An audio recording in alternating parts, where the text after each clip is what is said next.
નમસ્કાર દર્શક મિત્રો, હું છું પરમાર અનિશા. તમે જોઈ રહ્યા છો લોક સામના ન્યૂઝ. તો જોઈએ આજના સમાચાર. ભાવનગરથી અમારા રિપોર્ટર અજય મકવાણા સાથે. ભાવનગરના વાળુકટ ગામે થયેલા રવિ ઉર્ફ લાલો રબારીની હત્યાના કેસમાં પોલીસ તપાસ તેજ બની છે. આ ઘટના અંગેની મુખ્ય વિગતો નીચે મુજબ છે.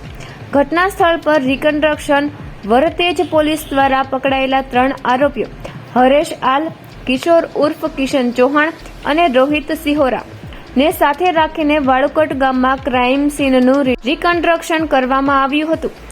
હત્યાની વિગત: 5 દિવસ પહેલા રવિ રબારીની જાહેર રોડ પર તીક્ષ્ણ હથિયારોના ઘા ઝીકી નિર્મમ હત્યા કરવામાં આવી હતી, જેનો લાઈવ વિડીયો પણ સોશિયલ મીડિયામાં વાયરલ થયો હતો.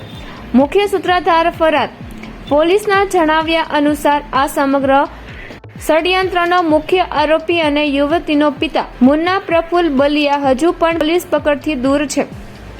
રિકન્સ્ટ્રક્શન દરમિયાન ગામમાં મોટી સંખ્યામાં લોકો ઉમટી પડ્યા હતા અને કાયદો વ્યવસ્થા જળવાઈ રહે તે માટે ચુસ્ત પોલીસ બંદોબસ્ત ગોઠવવામાં આવ્યો હતો. તો ફરી મળીશું એક નવા સમાચાર સાથે. ત્યાં સુધી જોતા રહો લોક સામના ન્યૂઝ.